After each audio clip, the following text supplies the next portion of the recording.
नमस्कार दोस्तों, let's learn channel में आपका स्वागत है। मैं BS भागवत। दोस्तों आज हम डिस्कस करने वाले हैं क्लास 10th हिंदी का चौथा चैप्टर जो कि है नाखून क्यों बढ़ते हैं।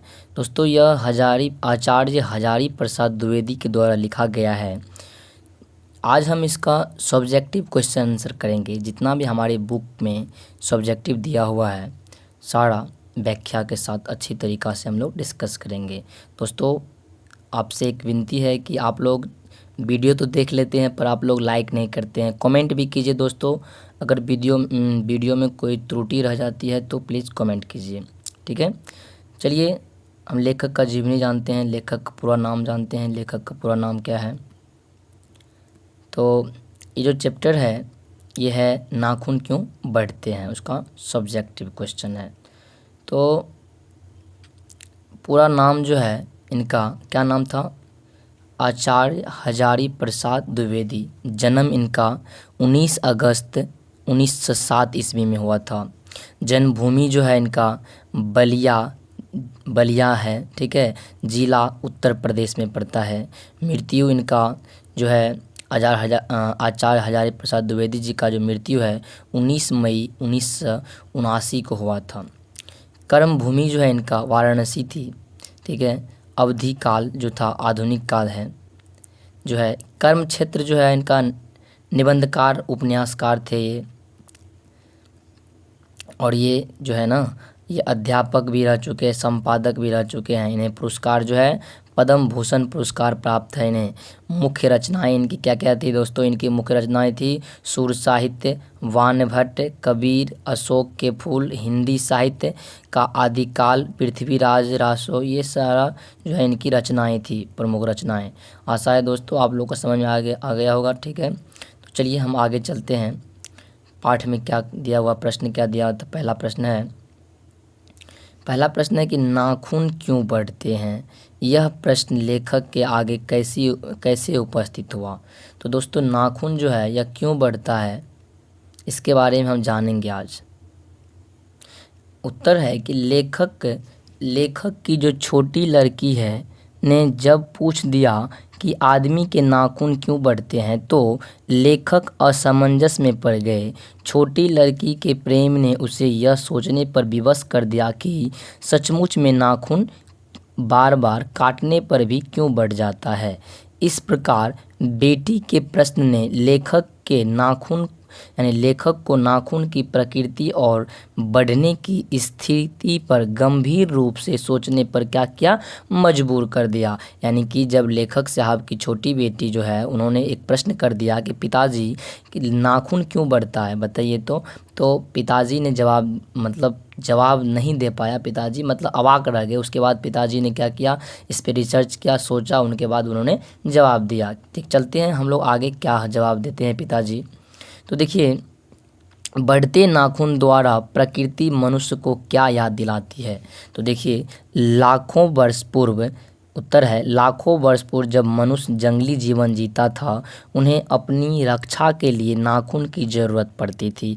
वह अपनी रक्षा के लिए नाखून का उपयोग अस्त्र के रूप में करता था। आज से जब लाखों वर्ष पूर्व जब मनुष्य जंगली जीवन जीता था तो उन्हें क्या चाहिए था? उन्हें नाखून की आवश्यकता थी, ठीक है। नाखून से वो क्या करता था? तो अपनी रक्षा करता था, सुरक्षा करता था। बड़े बड़े जानवर जो अटैक करते थे इन पे तो उनसे बचता था। ये कौन? हमारा जो पूर्वज था वो मनुष्य जो था, ठीक है। चलिए आगे चलते हैं हम लोग। नेक्स्ट प्रश्न क्या कह रहा है कि लेखक द्वारा नाखून को अस्त्र के रूप में देखा जाना कहाँ तक संगत है?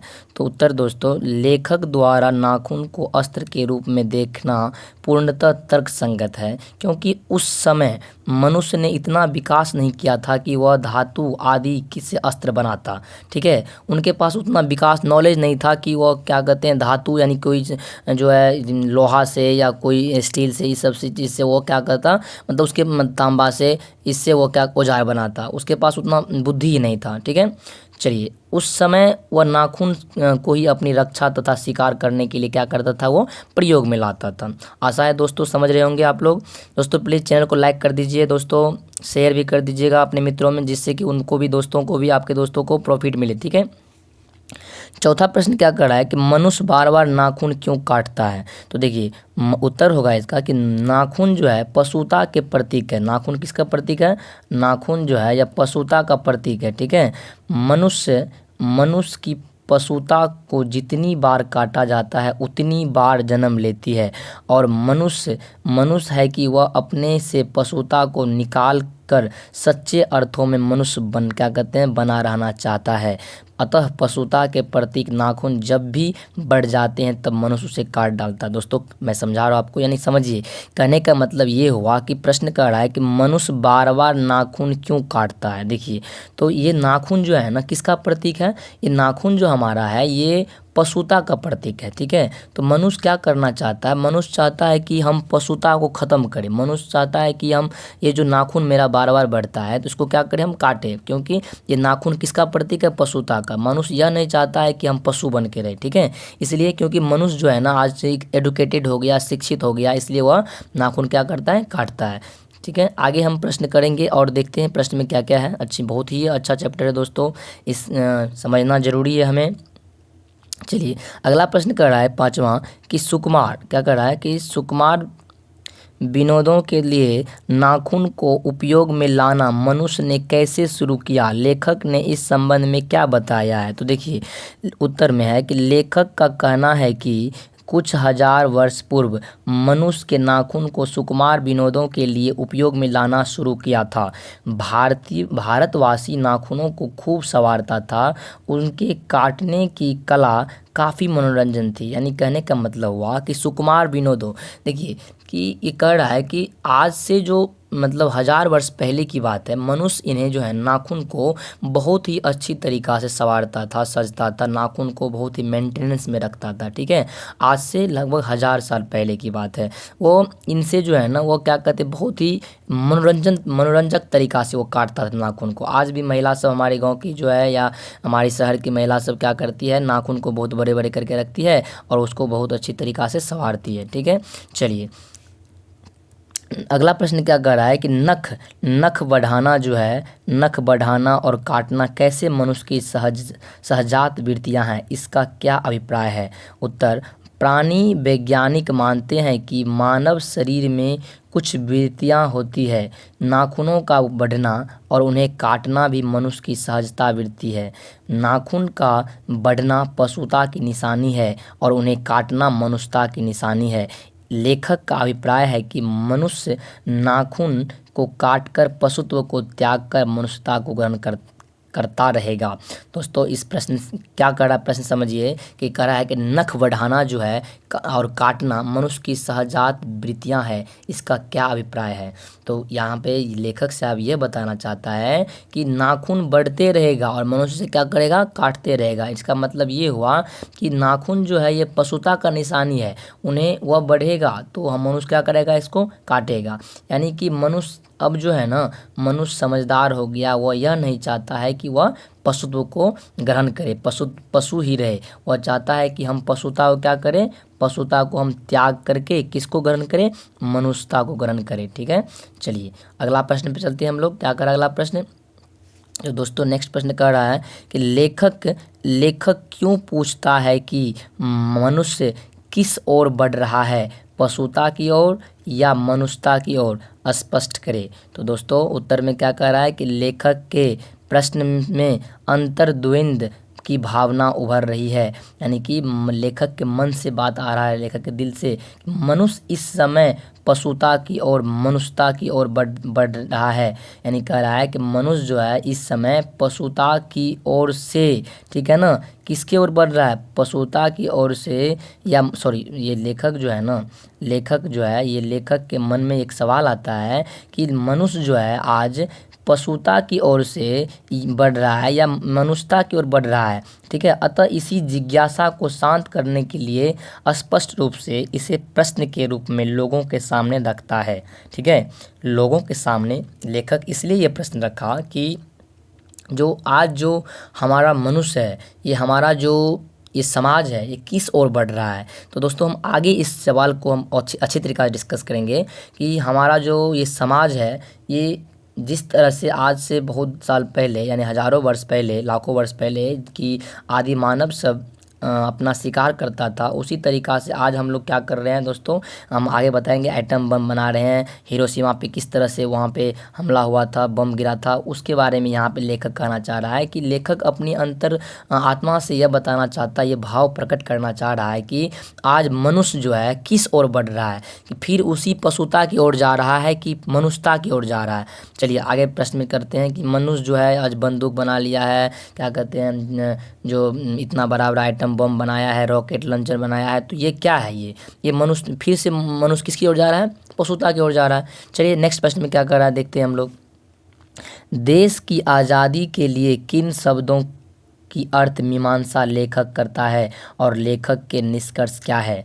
तो दोस्तों उत्तर इसका हो जाएगा, देश की आज़ादी के लिए प्रयुक्त इंडिपेंडेंस शब्दों की अर्थ मीमांसा लेखक करते हैं। इंडिपेंडेंस का अर्थ है क्या कहता, अधीनता, मतलब अधीनता। क्या है दोस्तों, इंडिपेंडेंस का मतलब होता है अधीनता, मतलब या किसी के की अधीन, सॉरी दोस्तों नो लिखा गया मिस्टेक से, अधीनता या किसी की अधीन का अभाव। पर स्वाधीनता शब्द का अर्थ है कि अपने ही अधीन रहना।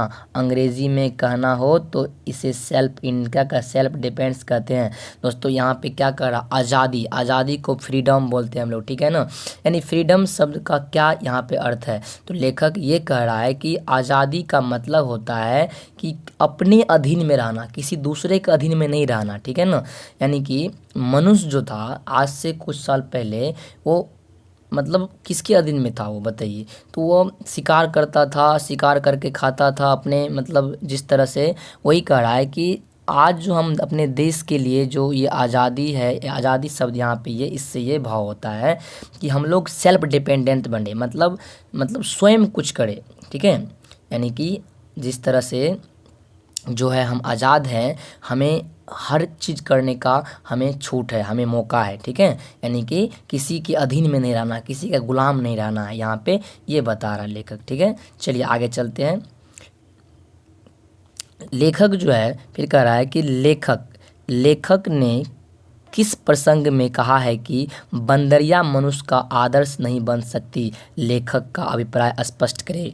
तो दोस्तों उत्तर है पुराने का मोह सब समय वांछनीय ही नहीं होता है, ठीक है। मेरे बच्चे को गोद में दबाए रखने वाली बंदरिया मनुष्य का आदर्श नहीं बन सकती है। लेखक महोदय का अभिप्राय है कि सब पुराने अच्छे नहीं होते, सब नए खराब नहीं होते, भले लोग दोनों का जांच कर लेते हैं, जो हितकर होता है उसे ग्रहण करते हैं।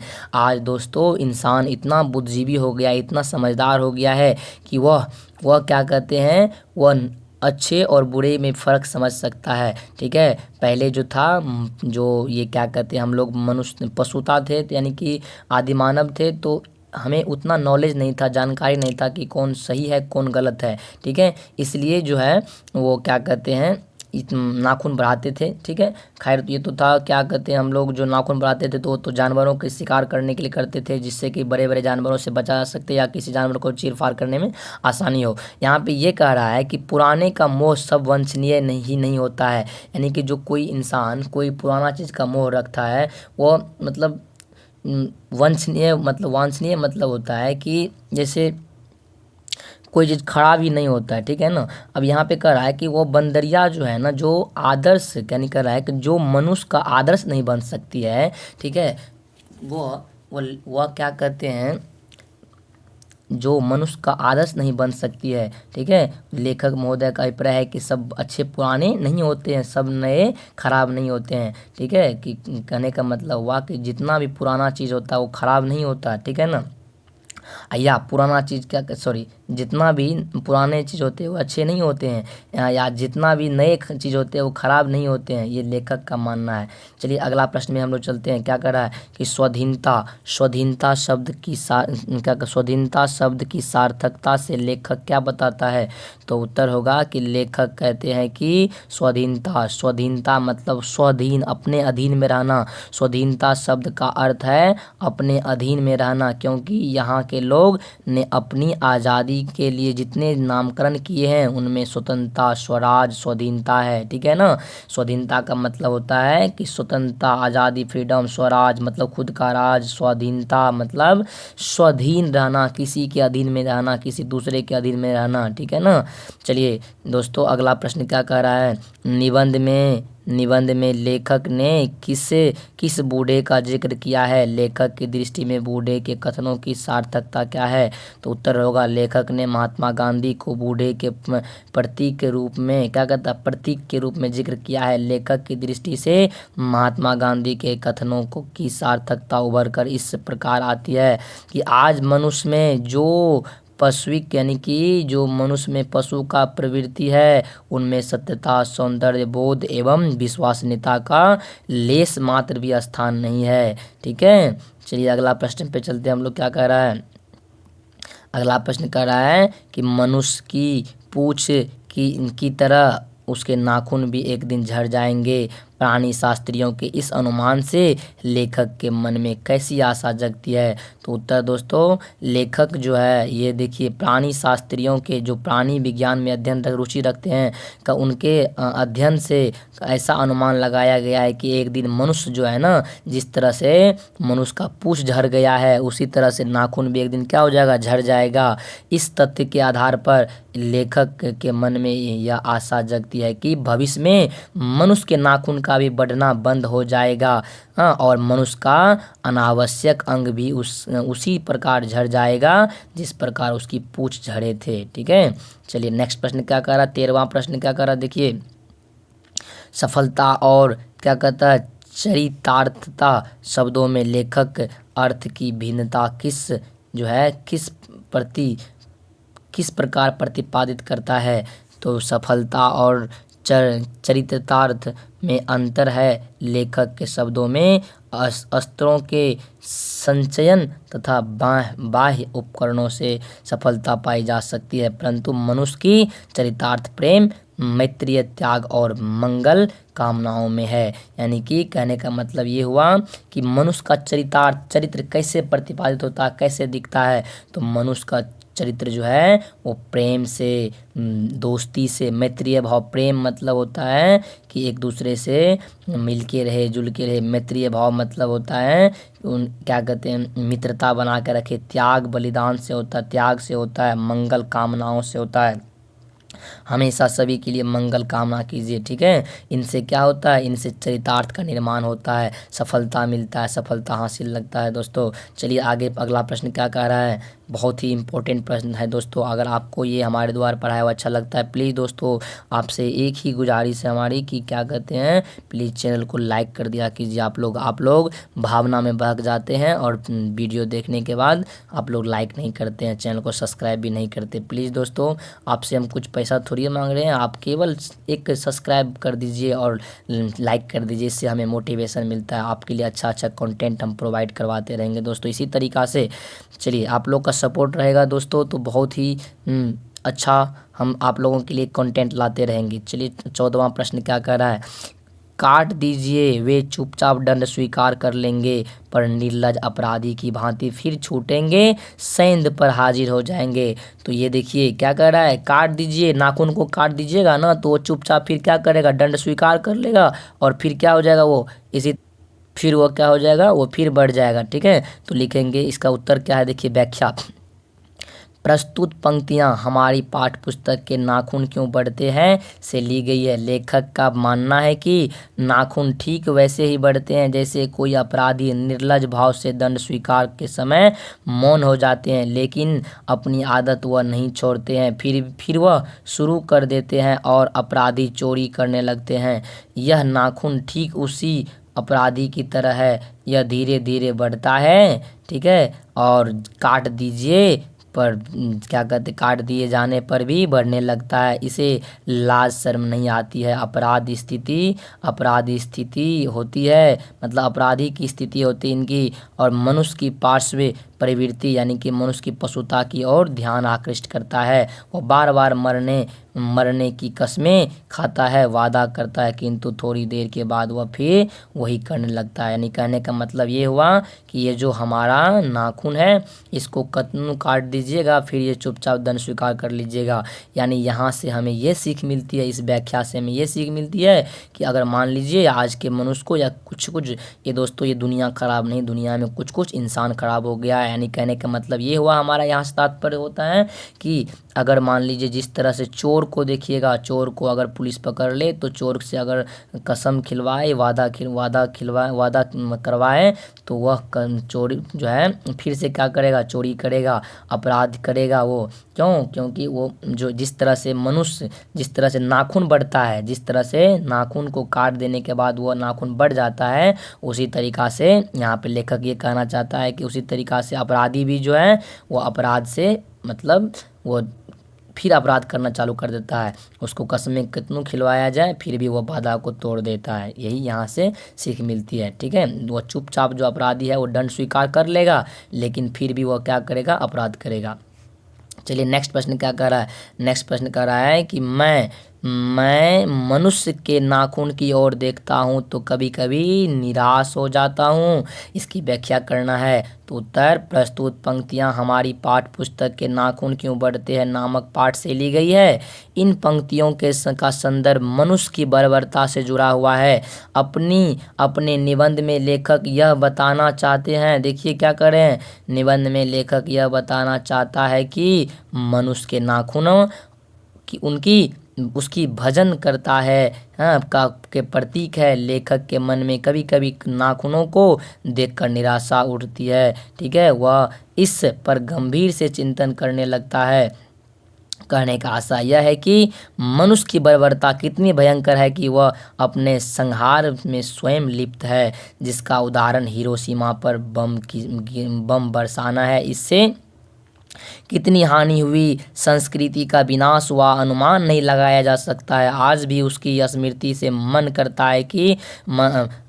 करता है तो यह मनुष्य का पार्वत्य स्वरूप, यही स्वरूप उसके नाखून की याद दिला देते हैं। ठीक है, जिस तरह से फिर उसी भयंकर बर्बरता पास बिकता है और दूरदर्शिता मानवता को लेकर के लेखक निराश होता है। वह चिंतित होता है कि लेखक की दृष्टि में मनुष्य के नाखून भयंकर परी के जीते जागते उदाहरण मनुष्य की पशुता को जितनी बार काटने की कोशिश कीजिए वह फिर भी मरता नहीं है, किसी न किसी नवीन रूप धारण कर वह अपने रूप में प्रदर्शित कर ही देता है। ठीक है, देती है। इस तरह से देखिए इसका मतलब ये हुआ कि यहाँ पे देखिए एक लेखक हमें यह समझाना चाहते हैं कि आज मनुष्य पशुता की ओर फिर से बढ़े जा रहा है। क्यों, कैसे, किस प्रकार से? मनुष्य पहले नाखून रखता था तो आज मनुष्य क्या कर रहा है, नाखून के बदले वो बम बना रहा है, बड़ा बड़ा क्या कहते हैं रॉकेट लॉन्चर बना रहा है, गोली बारूद ये सारा चीज़ बना रहा है। इससे क्या होता है, इससे मनुष्य क्या कर रहा है, मनुष्य एक बुद्धिजीवी प्राणी है। इस मनुष्य बुद्धिजीवी प्राणी होते हुए मनुष्य किसकी ओर बढ़ रहा है, पशुता की ओर बढ़ रहा है। दोस्तों आपको याद होगा कि हिरोशिमा पे जो बम बरसाया गया था, पढ़िएगा आप लोग हिरोशिमा के बारे में अच्छा से। तो हिरोशिमा पे जो बम गिराया था जापान में, वहाँ पे क्या कहते हैं अमेरिका के द्वारा गिराया गया था। तो वहाँ अभी मतलब इतना क्षति हुआ, वहाँ की संस्कृति जो है, वहाँ का जो बाल बच्चा है विकलांग पैदा होता अभी तक हो रहा है। ठीक है ना। खैर पता कीजिए आप लोग किस तरीक़ा से हिरोशिमा पे बम गिराया गया था, देखिएगा तो उसके बारे में जानकारी अच्छी तरीक़ा से मिल जाएगा। तो इस तरीक़ा से हिरोशिमा पे बम गिराया गया कि मतलब वहाँ का सारा चीज़ विनाश हो गया, सारा चीज़ नष्ट हो गया। ठीक है, तो मतलब यहाँ कहने का तात्पर्य हुआ कि पहले तो नाखून से ही युद्ध होता था, नाखून से ही मतलब वो चीर फाड़ करता था आदि मानव सब। लेकिन आज का मनुष्य जो है इतना बुद्धिजीवी हो गया है कि वह क्या करता है, वह मतलब 1 मिनट में वह पूरा देश का देश खत्म कर देता है। चलिए आगे चलते हैं। कमबख्त नाखून क्या कर रहा है, कमबख्त नाखून बढ़ते तो हैं, बड़े मनुष्य उन्हें बढ़ने नहीं देगा। क्या कर रहा है, गौ नंबर का प्रश्न कर रहा है कि कमबख्त नाखून बढ़ते हैं तो बड़े, पर मनुष्य उन्हें बढ़ने नहीं देगा। चलिए इसका आंसर क्या होगा, देखिए प्रस्तुत पंक्तियाँ प्रस्तुत पंक्तियाँ हमारी पाठ्य पुस्तक के नाखून क्यों बढ़ते हैं पाठ से ली गई है। दोस्तों इसको लिखना भी आपको है, नहीं भी लिख सकते हैं, ठीक है। ये प्रस्तुत पंक्ति कोई ज़रूरत नहीं है, लेकिन आप लिखते हैं तो अच्छी बात है, ठीक है। अपने मन से लिखिए। आप जो भी प्रश्न मैं समझा रहा हूँ आप इसको अच्छी तरीक़ा से समझ लीजिए और अपनी भाषा में आंसर दीजिए। ज़रूरी नहीं कि मेरी ही भाषा में आंसर देना आपको, ठीक है। आपको रटना नहीं है दोस्तों, इसको समझना अच्छी तरीक़ा से और अपने भाषा में इसको समझ के आंसर दीजिएगा। क्या कर रहा है, प्रस्तुत पंक्ति हमारी पाठ्य पुस्तक के नाखून क्यों बढ़ते हैं पाठ से ली गई है। इन पंक्तियों का संदर्भ जुड़ा है कि लेख के अंत में द्विवेदी जी यह बताना चाहते हैं कि यह कमबख्त नाखून अगर बढ़ता है तो बढ़े, ठीक है, बढ़ता है तो बढ़े, किंतु मनुष्य उसे बढ़ने नहीं देगा। बढ़ने लिखे या बढ़ने लिखे, ठीक है ना, नहीं देगा। लेखक के कहने का आशय यह है कि मनुष्य अब इतना चेतक हो गया है कि बुद्धिजीवी हो गया है कि वह नरसंहार का भी रूप देख चुका है। उसे याद कर वह कांप जाता है। जिस तरीक़ा से, यानी कहने का मतलब यह हुआ कि लेखक द्विवेदी जी कहना चाहते हैं कि नाखून बढ़े तो बढ़े, बढ़ना है तो इसको बढ़े, लेकिन मनुष्य क्या करेगा, इसको काट लेगा, ठीक है, चाहे कितनों बार बढ़े, ठीक है। जिस तरीक़ा से हिरोशिमा का महाविनाश और उनके सामने प्रत्यक्ष प्रमाण है। आज हिरोशिमा का विनाश देख करके लोग का शरीर जो है, दिल कांप जाता है, ठीक है। यहाँ देखिए, अतः उससे निजात पाने के लिए वह सदैव सचेत होकर के फूंक फूंक कर कदम उठा रहा है। दोस्तों आज मनुष्य जो है वह बुद्धिजीवी हो गया है, मनुष्य चेतक हो गया। मनुष्य क्या है, मनुष्य चेतक हो गया, बुद्धिजीवी हो गया है। वह नरसंहार का रूप देख चुका है, उनका कलेजा कांप उठा है, ठीक है। हिरोशिमा पर जो महाविनाश हुआ था, इसलिए उन्हें डर लगता है मनुष्य को कि वह सदैव, मनुष्य आज क्या कर रहा है, सदैव सचेत होकर के फूंक फूंक कर कदम उठा रहा है। वह अपने ग्रुप को छोड़कर सृजनात्मकता और अग्रसर होना चाहता है। वह मानव मूल्यों की रक्षा की स्थापना करने में लगना चाहता है, स्थापना में लगे रहना चाहता है और तत्वों के से बचकर शांति में, साये में जीना चाहता है। मनुष्य की इसी विवेकशील चिंतन और दूरदर्शिता की ओर ध्यान आकृष्ट करते हुए लेखक यह बताना चाहता है कि कमबख्त नाखून बढ़े तो बढ़े, इससे चिंतित होने की आवश्यकता ज़रूरत नहीं है और मनुष्य इससे बढ़ने भी नहीं देगा, याद रखिएगा। चलिए अगला प्रश्न कर रहा है, 15वां प्रश्न कर रहा है दोस्तों, लेखक की दृष्टि में हमारी संस्कृति की बड़ी भारी विशेषता क्या है, स्पष्ट कीजिए। तो इसका उत्तर होगा, लेखक की दृष्टि में हमारी संस्कृति की बड़ी भारी विशेषता है। लेखक की दृष्टि में जो हमारा संस्कृति है वही सबसे भारी विशेषता है। अपने आप पर अपने आप के द्वारा लगाया हुआ बंधन, भारतीय चित्त जो आज का अधीनता के रूप में न सोचकर स्वाधीनता के रूप में सोचता है, यह भारतीय संस्कृति की विशेषता का ही फल है। आज भारतीय संस्कृति की विशेषता यह है कि यह अपने बारे में नहीं सोचता, ये सभी के बारे में सोचता है, सभी का ध्यान रखता है, सभी का ख्याल रखता है। ये हमारा भारत का संस्कृति है, हमारा भारत का रीति रिवाज है। दोस्तों नाखून क्यों बढ़ते हैं का सारांश प्रस्तुत करें। तो उत्तर, लेखक के अनुसार नाखूनों का बढ़ना मनुष्य की पशुता का प्रतीक है और उन्हें काटना या न काटना, बढ़ने देना उनमें निहित मानवता का प्रतीक है। आज से कुछ लाख वर्ष पहले मनुष्य जब वनमानुष की तरह जंगली था, तब उस समय नख ही उसके अस्त्र थे। आधुनिक मनुष्य ने उनके विनाशकारी अस्त्र शस्त्रों का निर्माण कर लिया है। यानी कहने का मतलब ये हुआ कि इसका सारांश यह है, एक लाइन में समझिए कि मनुष्य नाखून क्यों बढ़ने नहीं देता है, क्योंकि मनुष्य जान चुका है कि यह हमारी पशुता का पहचान है। हमारे पूर्वज, हम जब आदि मानव थे तो वह नाखून को अपने क्या कहते हैं, शिकार के लिए यूज करते थे, अपने रक्षा के लिए यूज करते थे, प्रयोग करते थे। आज मानव जो है अपने नाखून को अस्त्र के रूप में प्रयोग नहीं करता। आज आधुनिक मानव आ गया है, यानी कि कहने का मतलब आज आधुनिक मॉडर्न युग आ गया है। आज के युग में मानव ने बहुत सारा आविष्कार कर लिया, बहुत सारा प्रयोग कर लिया है और मानव जो है बहुत सारा विनाशकारी अस्त्र शस्त्र का भी बना लिया है। अगर मानव इसी तरीक़ा से अस्त्र शस्त्र बनाते रहेगा तो आज भी फिर से उसी तरीक़ा से मानव क्या हो जाएगा, उसी विनाश की ओर चल जाएगा, ठीक है। इसीलिए हमें अस्त्र शस्त्र को पर रोक लगानी चाहिए, उतनी नहीं बनानी चाहिए। खैर, यहाँ पे ये बताने का प्रयास कर रहा है लेखक कि मनुष्य जो है आज आधुनिक मनुष्य हो चुका है, विनाशकारी अस्त्र शस्त्रों का निर्माण कर लिया है मानव। पहले नाखून का निर्माण था, पहले नाखून था, आज मानव अस्त्र का निर्माण कर लिया है। दोस्तों कुछ बातें हैं नोट में, ध्यान दीजिए। आपको अगर दोस्तों देखिए क्या लिखा हुआ है कि हम आपके उज्जवल भविष्य की कामना करते हैं। दोस्तों अगर हम मेरे द्वारा पढ़ाया हुआ आपको अच्छा लगता है तो प्लीज़ चैनल को लाइक शेयर सब्सक्राइब करें। धन्यवाद दोस्तों।